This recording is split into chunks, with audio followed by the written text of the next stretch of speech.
Merci à vous, chers téléspectateurs, et bienvenue à Info Pacifique. Haïti vient de bénéficier d'une enveloppe de 10 millions de dollars, un geste du partenariat mondial pour l'éducation en vue d'aider ce secteur à faire face à l'épidémie du coronavirus. Une contribution à la lutte contre le Covid-19. Des militants de l'opposition ont lancé jeudi 3 journées d'opération de nettoyage des hôpitaux publics dans l'aire métropolitaine. Le gouvernement continue de renforcer ses capacités de lutte contre le Covid-19. En plus des 400 tonnes de matériel médicaux déjà commandés, les autorités sont en quête de pulvérisation puissant pour la désinfectation des espaces urbains. Rod Toussaint, c'est le nom du nouveau directeur général du ministère des Travaux publics, Transports et Communications. Il promet de tout faire pour redynamiser le MTPTC. Dans l'international, Covid-19, dans le monde, près de 50 000 morts et chômage décuplé par un virus à la propagation exponentielle. Restez branchés, les détails c'est tout de suite.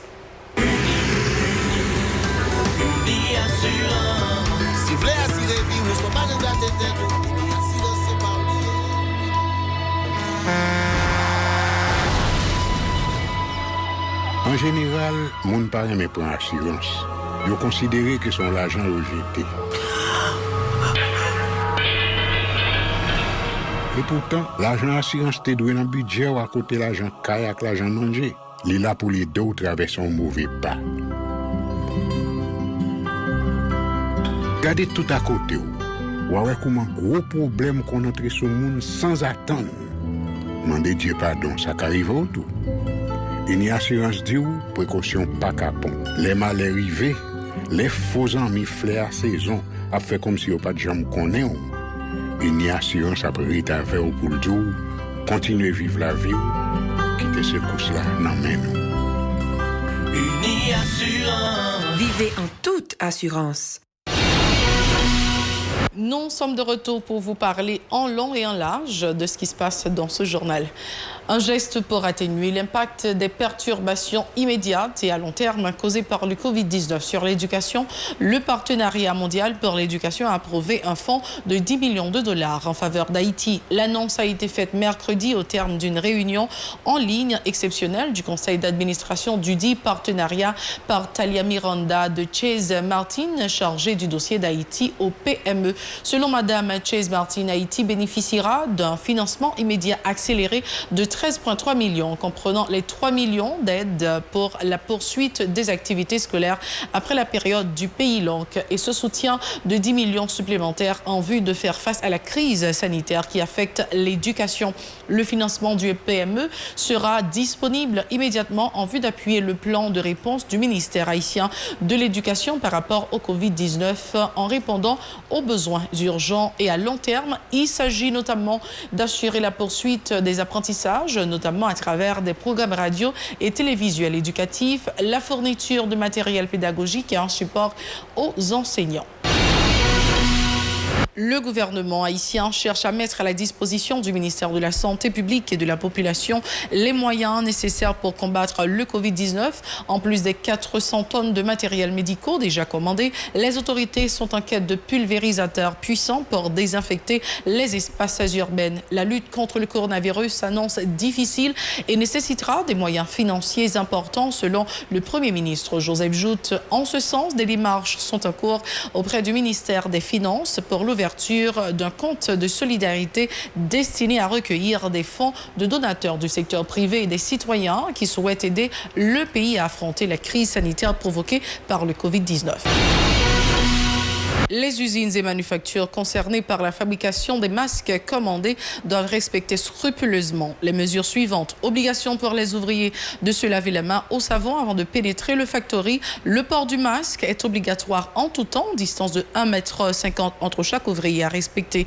Voici à présent la liste des entreprises autorisées à confectionner les masques.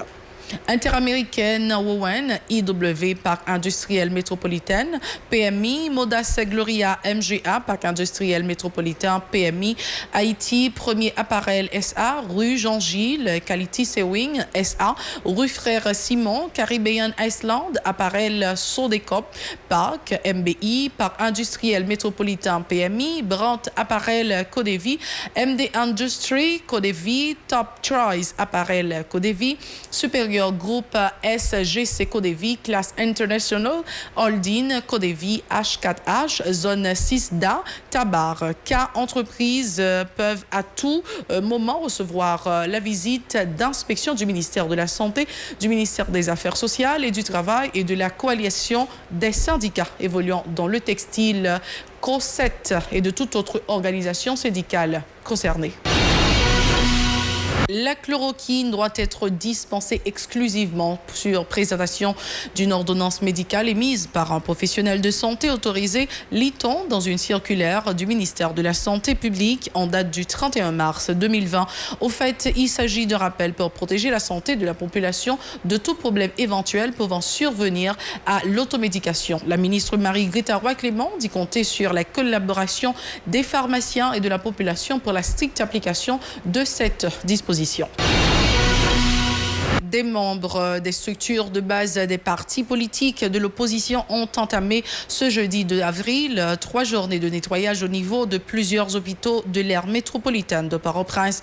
Par cette initiative, ces militants entendent renforcer la lutte contre le coronavirus qui menace de faire des ravages en Haïti. Ils encouragent la population à respecter les mesures prises par les autorités.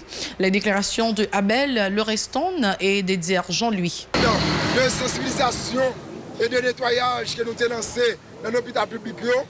Hier, en son organisation politique de l'opposition, c'est dans l'hôpital Université d'État d'Haïti, c'est l'hôpital général. Je dis à nous dans l'hôpital La Paix, qui est dans le département 3, et nous voulons faire le nettoyage et désinfectant. Et là, dit pour la population haïtienne, avec la communauté internationale, là, que l'hôpital La Paix, plus mal que l'hôpital général, parce que mon personnel yo en grève, on doit nous garder, nous constater, nous que c'est saleté, rien pas fait dans l'hôpital là, mais nous avons courage pour nous entrer en dedans, pour nous faire désinfecter en dedans, pour nous la l'eau. Et nous avons dit tout avec la population haïtienne, pendant qu'on a parlé là pour nous remercier le magistrat Wilson Jeudi qui va support, parce qu'il faut nous avoir courage, même là nous dans l'opposition, pour nous dire ça qui est bon. Jeudi, nous sommes capables de dire, dans tout l'hôpital l'État, tout l'hôpital l'État, yo gen fatra, yo gen labou, yo gen moun qui mouri là-dedans yo. Jodi a ou capable dans tout l'hôpital yo c'est grève. Nous-mêmes dans cette organisation politique de l'opposition, quand chaque fois nous dit Jovenel pas bon, gen moun qui dit c'est méchant nous méchant. Jodi a nous-mêmes nous dit, quand nous dit nous c'est opposition, c'est montrer l'État, ça pour le fait, li pas fait. Non, ça vous le fait pour la population, il ne peut pas arriver là-dedans. Parce que nous avons une constitution qui dit nous clair. L'État doit nous manger, il doit nous travailler, il doit nous santé, il doit nous éducation.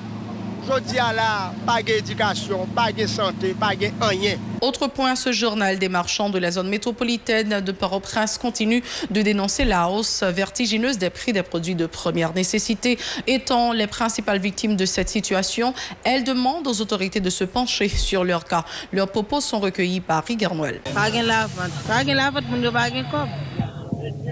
Bye yo vin cher. Chaque dia il y a $2,400. Chaque maïs à $2,430. Chaque maïs à $2,430.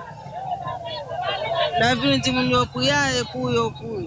Mais nous pas gagner, nous obligé sortir quand même, nous pas gagner non. Pour être là la faut de bagay nan mon. Faut de bagay nan mon, de gon corps, de provision en gros, de mettre la caillou. Bon pas gagner non mon, pas obligé. Et bah nous obligé à risquer vie nous quand même. Pas pour manger. Pas gagner la vente pour eux. Des citoyens à Port-au-Prince applaudissent l'initiative du gouvernement de venir en aide aux familles vulnérables pour qu'elles puissent faire face au coronavirus. Cependant, ces citoyens estiment que le transfert de 3 000 gourdes destinées aux familles vivant dans les zones urbaines et de 2 000 gourdes pour celles qui évoluent dans le milieu rural ne représente pas grand-chose tenant compte de la cherté de la vie. Leur déclaration. Il dit, entre la caillou, il va jamais botter rien pour eux.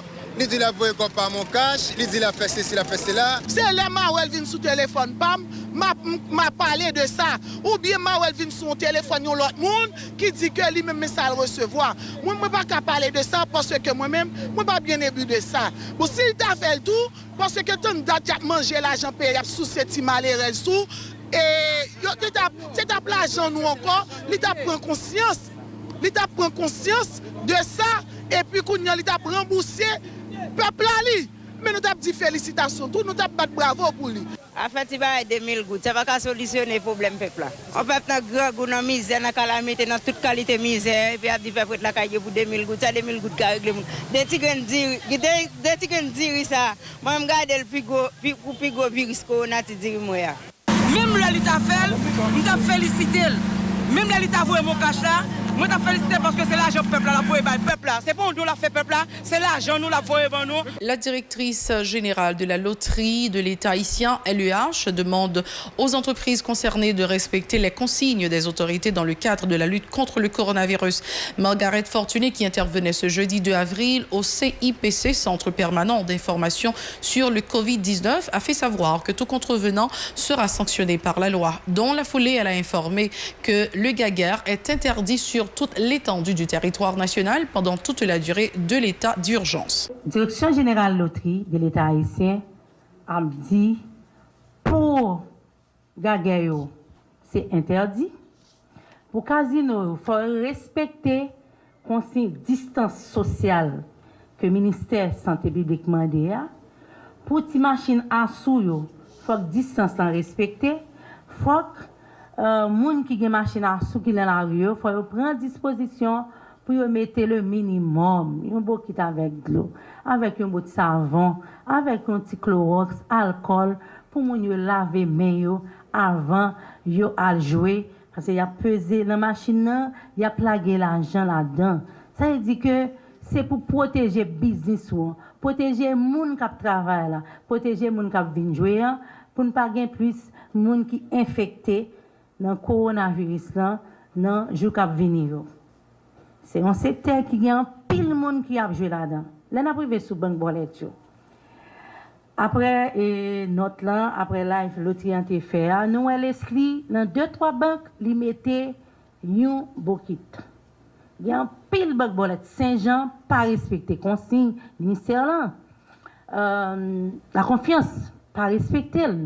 Nous disons c'est toute banque bolette qui pour mettre en consigne ministère de la Santé publique que loterie de l'État haïtien reprenne pour mettre en application pour protéger tête, protéger business, protéger les gens qui ont acheté la main. Le ministre des Travaux publics, Transport et Communication, TPTC Joaséus Nader, a procédé mercredi 1er avril à l'installation de Rod Toussaint comme nouveau directeur général de l'institution.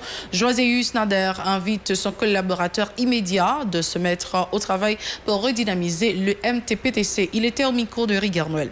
Nous consécuter tout ce système-là, craser toute structure existante pour atteindre l'objectif qui est visé. Par ignorance, certains gens appliquent n'importe qui ça sans tenter pour remettre le ministère là dans la vraie route. Par l'acheter, on sait des gens quoi capables, ils vont aller n'importe comment, ils n'ont pas dit rien. Donc, quand elle a crasé, il faut nous reconstruire. C'est peut-être ça, nous faisons appel aux anciens petits cas qui connaissent cas qui aider à reconstruire Kaila. Reconstruire pour nous reconstruire, pour nous aider le président avec le Premier ministre, dans le mot qu'elle dit, le nouveau directeur général du MTPTC a remercié le président de la République qui a fait choix de lui pour redorer le blason de l'une des plus importants ministères du pays. Rod Toussaint promet de tout faire pour essayer de produire les résultats escomptés. On l'écoute. Je voudrais cet après-midi lui offrir toute ma collaboration et promet de ne jamais lui damer le pion par des combines, des actes déloyaux, et par la fourberie, la la trahison et la traîtrise. Mes remerciements vont enfin à vous, ici présents, en signe de collaboration, de solidarité et d'attachement à ma personne. Je n'ai pas besoin de vous camper mon identité, vu que la majeure partie de ma carrière professionnelle s'est déroulée devant vous. peu près 33 ans au ministère, 33, 34 au ministère, et peut-être 6 ans peut-être en dehors du ministère. Donc cela s'était passé sous vos yeux, donc il n'y a pas besoin de vous camper mon identité. Et à entendre le ministre parler, l'heure n'est plus au beau discours, mais à la tâche. C'est pourquoi j'en appelle à toute votre collaboration. Eh bien, c'est le temps de passer au journal international. Restez branchés, nous vous reviendrons tout de suite. Merci d'être encore avec nous sur la télé Pacifique. Voici la deuxième partie du journal. Une propagation quasi exponentielle, la pandémie du nouveau coronavirus continuait de changer jeudi la face du monde qui compte désormais près d'1 million d'infections, 50 000 vies fauchées, dont la majorité en Europe, et des conséquences sociales qui s'annoncent dramatiques. Plus de 6,6 millions de nouveaux demandeurs d'emploi rien qu'aux États-Unis. La moitié de l'humanité, plus de 3,9 milliards de personnes, est appelée à se confiner si 500 000 cas ont été recensés. En Europe, le continent le plus touché, les États-Unis sont en passe de devenir le nouvel épicentre avec 215 000 cas décomptés. Faute de capacité suffisante de dépistage, ces bilans sont très probablement bien en dessous de la réalité. Objet d'une course effrénée entre les entreprises de biotechnologie, les tests de sérologie qui permettront de dire notamment si quelqu'un peut retourner travailler sont en train d'être développés et ne sont pas encore évalués, a expliqué l'Organisation mondiale de la santé. Les tests de sérologie devraient déterminer après coup si un individu a été en contact avec le virus et s'il est donc a priori immunisé. Une fois guéris, les anciens malades racontent la peur de mourir, comme Javier Lara, 29 ans, qui s'est retrouvé en soins intensifs et sous oxygène avant de sortir de l'hôpital le 23 mars. Aux soignants, il avait demandé « Je vais mourir, m'en remettre ». Il me disait « Nous ne le savons pas, ce virus est nouveau ». Les conséquences sociales déjà s'annoncent désastreuses, comme aux États-Unis, où les demandes hebdomadaires d'allocation au chômage ont enregistré un nouveau record avec 6,6 millions de nouvelles demandes. Jeudi, la compagnie aérienne britannique British Airways a annoncé qu'elle plaçait 28 000 salariés, soit 60% de ses effectifs, en chômage partiel.